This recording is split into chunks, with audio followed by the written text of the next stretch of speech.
어떤 생각을 많이 하고 계십니까? 사람마다 틀리겠죠. 최근 기사를 보니까 하우스푸어, 지금 집에 온갖 영끌해서 집을 샀는데 집이 뚝뚝 1억씩 2억씩 떨어지니까 난리가 난 거예요. 밥이 넘어가겠습니까?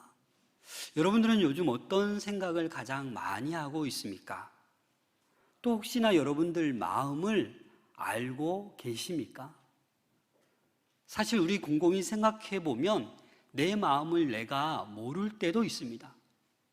내가 지금 하나님을 향해서 온전히 믿음 생활하고 있는지, 아니면 세상에 내 마음을 빼앗겨서 좀 방황하고 있는지 돌아보지 아니하면 내가 어떤 상태에 놓여 있는지 잘 알 수 없습니다.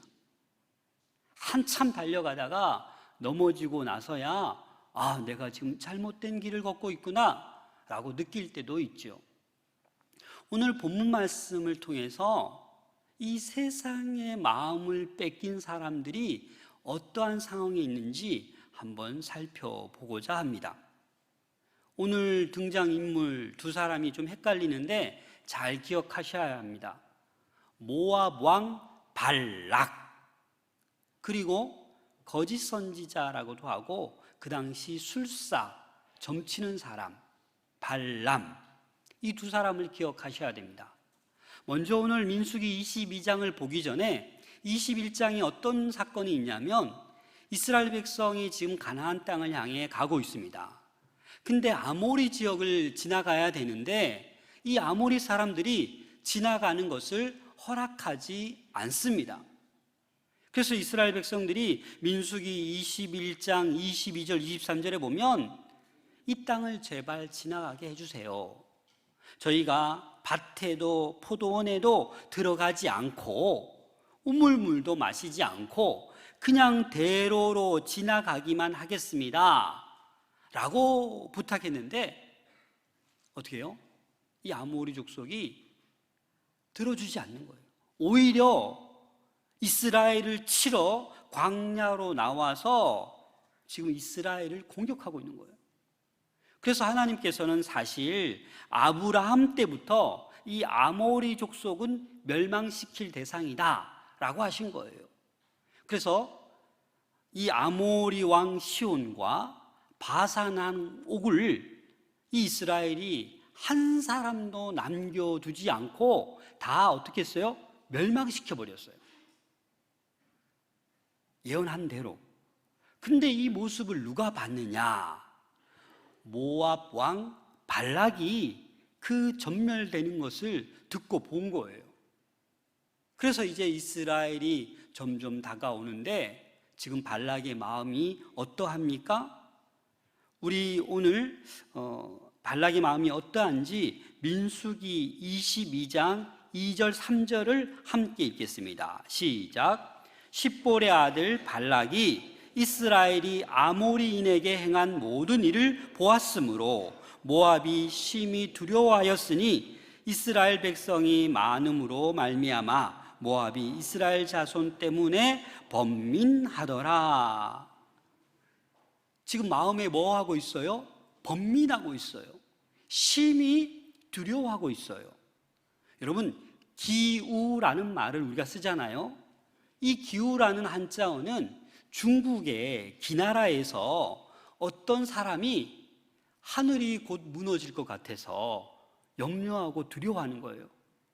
그래서 일평생 살면서 하늘이 무너지면 어떻게 하나, 이 두려움 가운데 평생을 살아갔다고 합니다. 거기에서 나온 말이 기우입니다. 그럼 기우가 어떤 의미입니까? 쓸데없는 걱정이죠. 하늘이 무너지긴 왜 무너집니까? 그러나 어리석기 때문에 평생 쓸데없는 걱정, 두려움 속에 평생을 살아가고 있는 것 아니겠습니까? 사실 이 발락도 지금 어디에 마음을 빼앗기고 있는 것입니까? 두려움의 마음을 빼앗기고 있는 거예요. 여러분, 이 두려움이 찾아오면 아무것도 못합니다. 자기의 어떤 능력을 발휘하지 못합니다. 이 발락 왕도 이 두려움이 먼저 다가왔기 때문에 어떻게 하는 거예요? 지금 번민하고 있는 거예요. 번민하고 있는 거예요. 삶이 괴로운 거예요. 우리도 저 아모리처럼 바산처럼 다 망하진 않을까? 그런 염려를 하고 있어서 이 두려움을 해결하기 위해서 누구를 부르려고 하는 겁니까? 발람을 부르려고 하는 것입니다.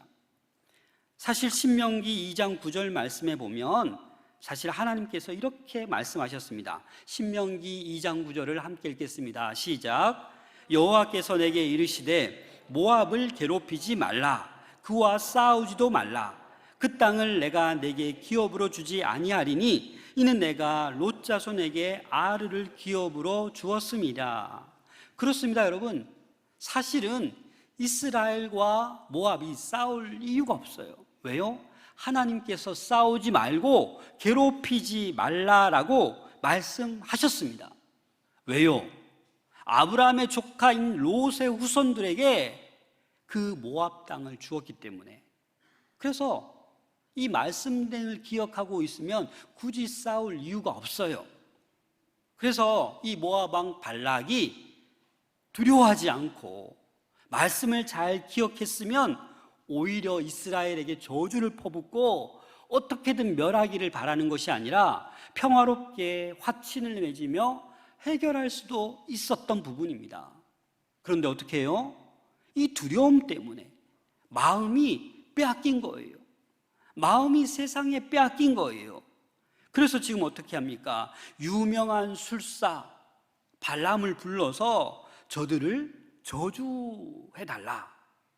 저주하면 그들이 아마 망하고 도망가고 실패할 거다라는 것을 생각했던 것입니다. 그래서 두려움으로 번민하는 그 모압 왕 발락은 구슬하고 점을 치기 위해서 지금 발람을 부르고 있는 것입니다. 여러분 6절 말씀을 한번 같이 보겠습니다. 6절 시작. 우리보다 강하니 청하건대 와서 나를 위하여 이 백성을 저주하라. 내가 혹 그들을 쳐서 이겨 이 땅에서 몰아내리라. 그대가 복을 비는 자는 복을 받고 저주하는 자는 저주를 받을 줄을 내가 알미니라. 이 발람은 그 당시 최고의 점쟁이, 최고의 마술사였던 것 같습니다. 그래서 이 발람만 데리고 와서 저 이스라엘을 저주하면 저들이 저주를 받고 복을 빌면 복을 받는데 빨리 와서 저들을 저주해달라. 거기에 지금 발락은 온 마음이 빼앗긴 것입니다. 여러분 그래서 7절 말씀 보시면 모압 장로들과 미디안 장로들이 손에 복채를 가지고 떠나 발람에게 이르러 발락의 말을 그에게 전하매. 이제 데리고 와야 되잖아요. 그런데 뭘 준비했어요? 복채가 뭡니까 여러분? 여러분 점치고 또 뭐라 그러죠? 뭐 이렇게 하고 돈 줘요 안 줘요? 돈 줘야 되잖아요. 그처럼 복채를 왕이 보내는 사신들인데 여러분 얼마나 많은 돈을 준비했겠습니까? 그렇지 않습니까? 그래서 이 복채를 가지고 가서 이 발락의 말을 다 전하는 거예요. 발람에게. 그러니까 빨리 와주세요라는 거죠. 여러분 저도 지금까지 이렇게 사역하면서 들은 얘기가 있는데 정말 신뢰할 만한 말이더라고요.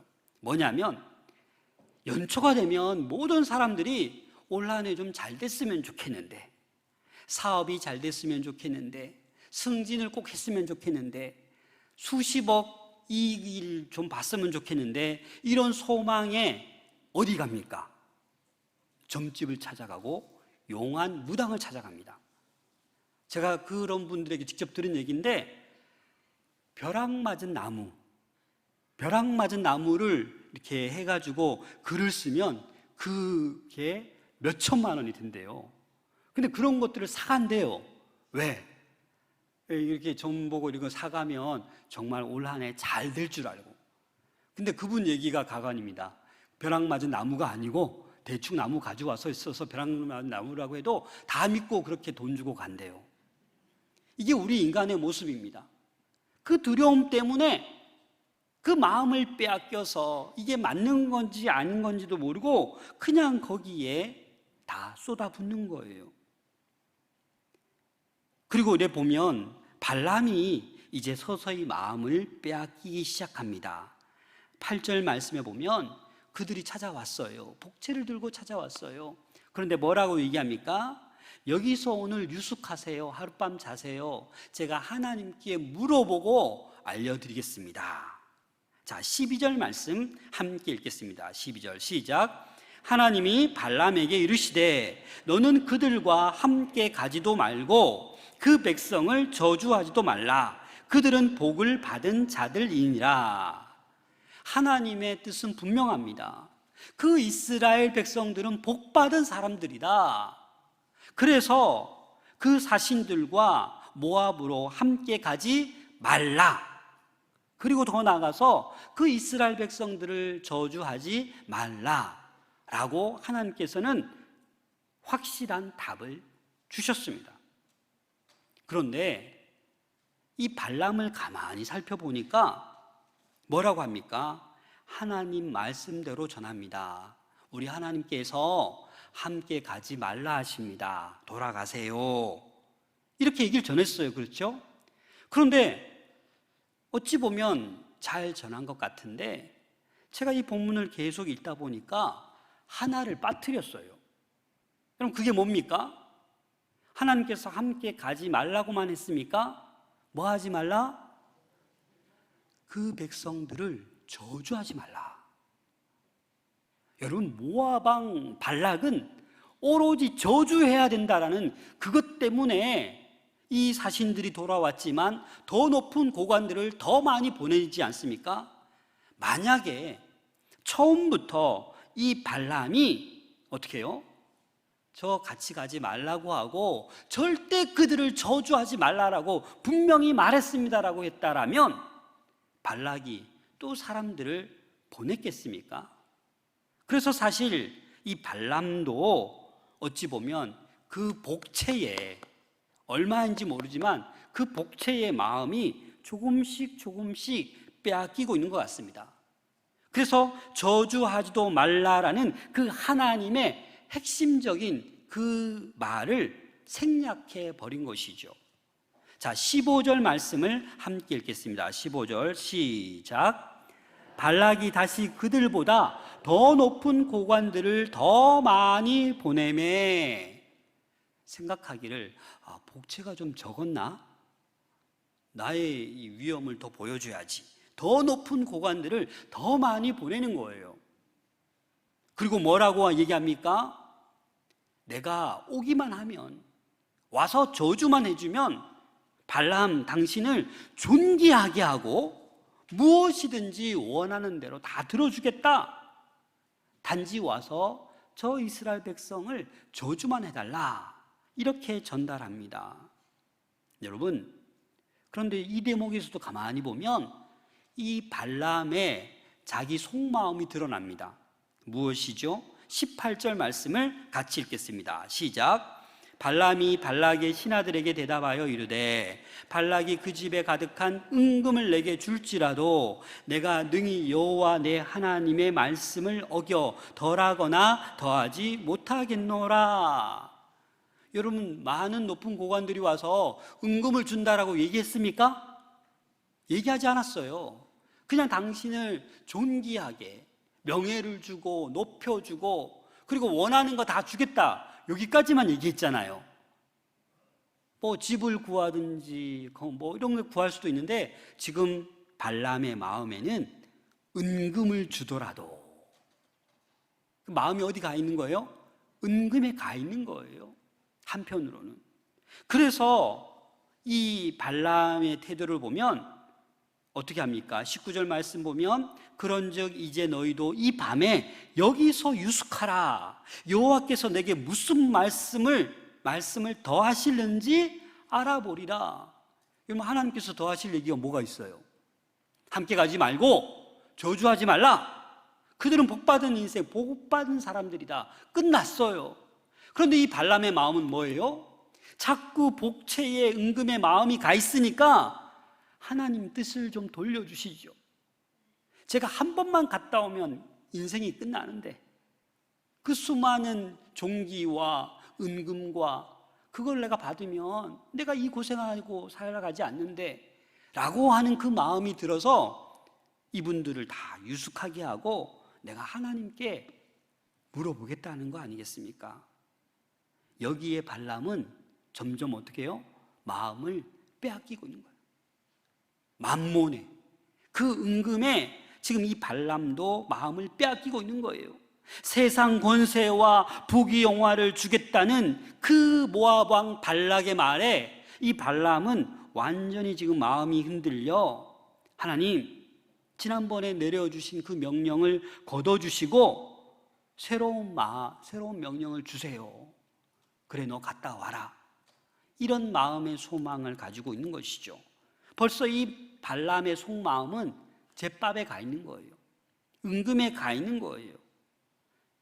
아니면 그냥 이런 지하에 거절했어야 되죠. 하나님께서 지난번에 이렇게 얘기했는데 뭐 더 많이 이렇게 왔다고 저 요동하지 않습니다. 저 부귀영화 필요 없습니다. 존귀 필요 없습니다. 이렇게 말했어야죠. 여러분, 이런 이야기가 있습니다. 처음 마음이 하나님의 마음이다. 특히 기도할 때, 기도하다 보면 하나님께서 이런 마음을 주십니다. 그 마음이 하나님의 마음이에요. 그런데 또 기도하다가 두 번째 주는 마음은 인간의 마음이에요. 세 번째 마음은 사단의 마음이라고 합니다. 예를 들면 이런 겁니다. 기도하다 보니까 하나님께서 내가 이렇게 도와야겠구나. 내가 어려운 사람을 내가 가지고 있는 물질 가운데 얼마를 내가 구제헌금해야겠구나. 이 마음이 누구의 마음이에요? 하나님의 마음. 근데 또 기도하다 보니까 뭐 지금 안 해도 돼. 다음에 해야지. 그게 누구 마음이요? 인간의 마음이에요. 또 기도하다 보면 네가 무슨 구제냐? 너나 똑바로 해라. 이런 사단의 마음이 들 수 있다는 겁니다. 그래서 우리가 신앙생활하면서 기도하다가 첫 마음에 하나님의 일, 뜻을 말씀해 주시면 그대로 행하는 게 좋은 거예요. 미루다 보면 결국 사람의 인간의 마음이 되고 또 더 나아가서는 결국 누구의 마음이 돼요? 사단의 마음이 된다라는 것입니다. 욕심에 눈이 멀어서 자신의 욕심에 자꾸 하나님의 뜻을 맞춰가려고 하는 지금 발람의 모습을 우리는 보고 있는 거예요. 겉으로는 믿음이 좋은 것 같지요. 하나님의 말씀을 뭐 더하거나 덜하지 않겠다. 되게 멋진 것 같지 않습니까? 그러나 이 발람의 속마음은 벌써 이 물질욕에 가 있는 거예요. 우리의 모습입니다, 여러분. 자꾸 내 뜻을 하나님의 뜻에 맞추는 게 아니라 하나님의 뜻을 자꾸 내 뜻에 맞추려고 해요. 그렇게 욕심과 탐욕이 우리 안에 있을 때 결국 순종하는 것 같지만 그것은 순종이 아니에요. 어떤 노부부가 60세 동갑인데 결혼 30주년이 되었어요. 그래서 천사가 나타나서 이렇게 30주년 애쓰면서 잘 살아왔는데 선물을 주겠다. 한 가지 소원을 얘기해라. 그러니까 아내가 먼저 얘기합니다. 가난해서 여행도 한번 제대로 못 가봤는데 세계 일주를 좀 하고 싶다. 그래서 이 천사가 세계 일주 티켓과 여비를 다 선물해 줬어요. 남편이 이제 이 아내 눈치를 보면서 이렇게 멋쩍게 웃으면서 이렇게 얘기합니다. 남편, 당신의 소원은 뭐예요? 나보다 30살 젊은 여자와 살아봤으면 좋겠습니다. 참 그렇죠? 그래서 천사가 지금까지 열심히 살아와서 뭔가 이렇게 소원을 또 들어준다고 했는데 안 들어줄 수도 없고, 그래서 이 천사가 날개를 퍼덕이자 이 남편이 폭삭 늙어서 90세가 돼버렸어요.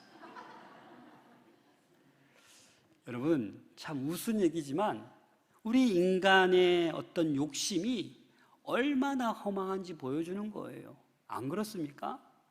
이 마음이 자꾸 세상에 빼앗기고 그 두려움 때문에 이 마음이 빼앗기고 그 부귀영화 은금 때문에 우리의 마음이 자꾸 빼앗긴다라는 겁니다.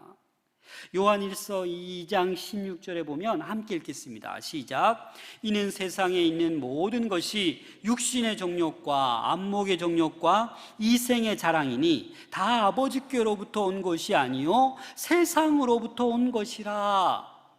이 세상으로부터 온 그 안목의 정욕, 육신의 정욕, 이생의 자랑이 우리 안에 있으면 그 하나님의 성령의 열매, 성령의 하나님의 뜻이 자꾸 사라지는 거예요. 여러분, 그래서 이 아름다운 가을에 내 마음이 지금 어디에 놓여져 있는지, 세상으로부터 이 마음이 자꾸 빼앗기고 있지는 않은지 돌아보셔야 된다라는 겁니다. 육신의 정욕이 무엇입니까?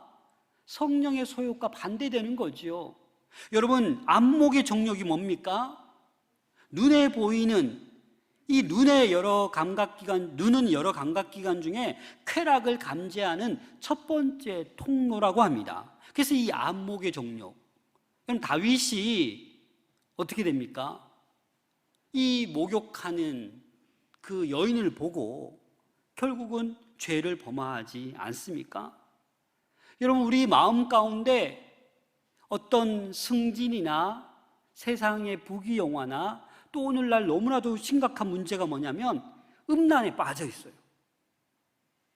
젊은 이 청년들 또 어린아이들, 어른들 할 것 없이 오늘날 이 문화는 음란에 너무나도 빠져 있다는 게 문제예요. 그런데 마음이 빼앗기고 빠져 있음에도 불구하고 그냥 넘어가려고 해요. 여러분, 그래서는 안 되는 거예요. 그게 바로 안목의 정욕이에요. 독일의 신학자 루돌프 불트만이 이 안목의 정욕을 뭐라고 해석했냐면 이게 바로 성적인 정욕이다라고 얘기했어요. 이생의 자랑이 뭡니까? 소유물, 자랑, 교만, 위선, 이런 것들이죠. 이런 것들이 우리의 마음을 쉽게 빼앗아갑니다. 이 아름다운 마산 동부교회, 많은 부서와 기관이 있습니다. 서로 웃고 같이 차 마시고 같이 밥 먹고 얼마나 좋아요. 같이 봉사하고 같이 땀 흘리고 같이 헌신하고. 그런데 마음이 얼마나 쉽게 빼앗기는지 아십니까? 차 마시면서 우리 아들 승진했대, 우리 딸 아기 낳대, 이런 말이 여러분 어떻게 됩니까? 그냥 평범한 말임에도 불구하고 상대방은 집에 가서 잠을 못 자요. 왜 그런지 아십니까? 우리 아들, 딸은 지금 나이가 몇인데 아직 장가 시집 못 가고 있는데 저렇게 자랑하다니 열받는 거예요. 여러분 열 안 맞으시나 보네요. 근데 제가 곰곰이 보니까 다들 그래요. 목회자인 저도 오늘날 목회하기가 쉽지 않습니다. 당연한 얘기를 하는데 이런 형편에 놓여져 있기 때문에 정말 조심스러워요. 행여나 상처받지 않을까 너무나도 조심스러워요. 여러분들이 빨리 믿음이 성숙되어 있어야 돼요. 그래서 어떤 데 가보니까 여전도의 모임 가운데 아들 자랑, 자식 자랑, 손주 자랑하면 벌금 10,000원. 지혜로운 것 같아요. 괜히 그런 말 해도 되지만 상대방이 지금 어떤 처지에 있는지 상대방을 배려하고 헤아려야 된다라는 거예요. 그런 게 헤아리지 못하고 그냥 내 자랑 마음껏 하면 상대방이 시험 드는 거예요. 마음이 빼앗기는 거예요. 이 시험 들게 하는 것도 나쁜 것 아니겠습니까? 그래서 우리는 연약한 존재들입니다. 하나님께서 저희들을 불러주시고 자녀 삼아주시고 구원해 주셨음에도 불구하고 우리는 여전히 연약한 존재예요. 성령으로 거듭나서 늘 성령 충만하면 좋겠지만 늘 우리는 연약해서 세상의 마음을 빼앗기고 끌려다니고 있다라는 거예요. 겉모습은 성도인데, 겉모습은 직분자인데, 겉모습은 항존직인데 그 속에는 세상의 마음이 다 빼앗겨서 지금 주의 일을 하고 있는지, 뭘 하고 있는지, 주의 일은 뒷전이고 그냥 부귀영화만을 위해서 쫓아가는 거예요. 하나님이 보실 때 얼마나 안타깝겠습니까? 자, 민수기 22장 20절입니다. 같이 읽겠습니다. 시작. 밤에 하나님이 발람에게 임하여 이르시되 그 사람들이 너를 부르러 왔거든 일어나 함께 가라. 그러나 내가 내게 이르는 말만 준행할지니라. 여러분, 이게 무슨 말입니까? 하나님께서 가지 말라고 하셨다가 함께 가라고 하십니다. 여러분, 하나님은 발람의 모든 마음을 아십니다. 벌써 마음이 은과 금에 가 있는 것 다 아시는 거예요. 굳이 내가 가지 말라고 해도 이 발람은 갈 사람이에요. 그래서 뭐라고 얘기하는 겁니까? 좋다, 가라. 그러나 내가 네게 이르는 말만 준행하라. 이 하나의 조항을 확실히 둡니다. 그래서 이 발람이 같이 모압으로 가는데 나귀가 이렇게 어떻게 합니까? 주의 사자가 나타나니까 이 나귀가 이게 막 멈칫 못하니까 이 발람이 또 나귀를 때리는 거예요. 그것도 몇 번씩 때려요? 3번씩 때리는 거예요. 근데 그 여호와의 사자도 뭐라고 얘기하냐면 이 얘기를 합니다. 내가 네게 이르는 말만 준행하라. 왜 나귀를 때리느냐? 나귀가 아니었으면 넌 내 손에 당장 죽었다. 이런 얘기를 오늘 본문 이후에 말하고 있습니다. 벌써 이 발람의 마음은 세상에 빼앗겼습니다. 그 부귀영화, 은금, 그 복채에 마음이 벌써 가버린 거예요. 그래서 하나님은 이 모압으로 가고자 하는 이 발람의 사악한 생각을 강제적으로 막지 않으신 거예요. 그래서 가라라고 말씀하고 있는 것입니다. 민수기 22장 32절 함께 읽겠습니다. 시작. 여호와의 사자가 그에게 이르되 너는 어찌하여 내 나귀를 이같이 3번 때렸느냐? 보라, 내 앞에서 내 길이 사악함으로 내가 너를 막으려고 나왔더니. 이 길이 바로 사악하다라는 거예요. 세상의 마음이 빼앗겨서 그렇게 가는 그 자체가 사악하다라고 말하고 있는 거예요. 재물과 명예에 눈이 어두워진 거예요. 그런데 감사하게도 이 발람이 가는 길에 여호와의 사자도 만나고 이런 또 가서 하나님께서 주신 말만 하라 이런 얘기를 들으니까 이제 깨달은 거예요. 그래서 어떻게 합니까? 자, 민수기 24장 10절 말씀을 함께 읽겠습니다. 시작.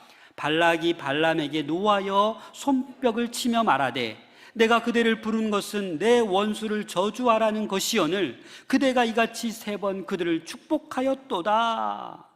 이런 무슨 말입니까? 발락은, 모압 왕 발락은 저주하라고 불렀는데 뭐 하고 있는 거예요? 이 산에 올라가서 저 산에 올라가서 저 산에 올라가서 하나님의 뜻을 구하고 듣고 그대로 얘기하는데 뭐 하고 있는 거예요? 할 말만 하라 그랬으니까 계속 축복만 하는 거예요. 축복만. 이게 하나님의 승리 아니겠습니까? 그러니까 이 발락이 노하고 손뼉치며 내가 널 왜 불렀는데? 라고 지금 화내고 있는 것입니다. 베드로후서에 보면 이 발람의 길을 요약해 놓고 있습니다. 베드로후서 2장 15절에서 16절 함께 읽겠습니다. 시작. 그들이 바른 길을 떠나 미혹되어 부올의 아들 발람의 길을 따르는도다. 그는 불의의 삭슬 사랑하다가 자기의 불법으로 말미암아 책망을 받되 말하지 못하는 나귀가 사람의 소리로 말하여 이 선지자의 미친 행동을 저지하였느니라. 이 발람의 길은 바른 길을 떠났다라는 거예요. 미혹되었다라는 겁니다. 불의의 그 은금을 사랑했다가 그 자기의 불법으로 말미암아 책망받았다라는 겁니다. 그러한 행동이 좀 거친 표현인데 뭐라고 얘기합니까? 미친 행동이라고요. 여러분, 우리는 수도 없이 하나님 보실 때 미친 행동을 많이 하고 있는지도 몰라요. 세상의 마음을 수도 없이 빼앗기는 거예요. 건강의 두려움 때문에 마음을 빼앗깁니다. 어떤 명예 때문에, 어떤 물질 때문에 우리의 마음을 너무나도 쉽게 빼앗겨요. 두려워하지 말라. 내가 너와 함께함이라. 내가 너를 도와주리라. 참으로 나의 의로운 오른손으로 너를 붙들리라. 하나님의 말씀입니다. 건강의 문제이건 관계의 문제이건 경제적인 어떤 돈의 문제이건 하나님께 나아가셔야 됩니다. 하나님께 부르짖으셔야 됩니다. 이 두려움을 그냥 내버려 두면 우리의 마음이 세상의 마음으로 빼앗기게 되어 있습니다. 또 더 나아가서 어떤 이 물질의, 이 만몬의 우리의 마음을 빼앗기면 하나님이 아니라 부귀영화를 쫓아가게 되는 것입니다. 하나님의 뜻이 무엇인지 분명히 알고 있으면서도 세상의 마음을 빼앗기면 흔들리게 되는 거예요. 유혹되게 되는 거예요. 하나님 보실 때는 미친 행동을 하면서 그렇게 힘들게 걱정하고 염려하고 그렇게 살아가게 되는 것입니다. 그럼 우리가 세상에 나의 마음을 빼앗기지 않기 위해서는 여러분 어떻게 해야 되겠습니까? 이 좋은 계절에 예배의 자리로 나가셔야 됩니다. 이제 코로나 핑계를 더 이상 대서는 안 돼요. 예배의 자리로 나가서 예배의 모든 순서를 통하여 하나님께 영광 돌리십시오. 하나님께서 내려주시는 그 은혜의 단비를 우리는 맞아야 하는 것입니다. 더 나아가서 개인적인 큐티를 하셔야지요. 말씀을 읽으셔야지요. 기도에 집중해야지요. 그렇게 할 때 우리 삶 가운데 하나님의 말씀이 우리 삶의 기준이 되고 말씀의 능력이 우리 삶 가운데 나타나게 될 줄로 믿습니다. 그런 사람은 쉽게 미혹되지 않아요. 그런 사람은 세상에 쉽게 마음을 빼앗기지 않아요. 하나님의 뜻이 무엇인지 모르니까 기도도 하지 않고 말씀도 보지 않고 예배의 자리로 나오지 않으니까 다 내 뜻이 하나님 뜻이냐, 그렇게 거친 표현, 미친 행동을 하면서 신앙생활을 하고 있는 거예요. 하나님께서 구원해 주신 하나님의 자녀 삼아 주셨음에도 불구하고 여전히 육신의 소욕, 안목의 정욕에 빠져서 그렇게 살아간다라는 겁니다. 사랑하는 여러분, 이 아름다운 계절에 하나님께 집중할 수 있기를 소망합니다. 하나님께 집중하는 것이야말로 우리가 세상의 마음을 빼앗기지 않는 것입니다. 직장에서도 사업을 하면서도 하나님의 나라와 그 영광을 위해서 한다라고 말하면서도 큰 성과를 내려고 어떤 능력을 인정받고자 거기에만 혈안이 되어 쫓아간다라면 우리는 회개해야 하는 것입니다. 하나님께 최우선을 둘 때 그 모든 것들을 하나님께서 더해 주실 줄로 믿습니다. 잠언 4장 23절 함께 읽겠습니다. 잠언 4장 23절 시작. 모든 지킬 만한 것 중에 더욱 내 마음을 지키라. 생명의 근원이 이에서 남이라. 아멘. 이 아름다운 계절에 세상의 마음을 빼앗기지 아니하도록 여러분들의 마음을 잘 지킬 수 있기를 소망합니다.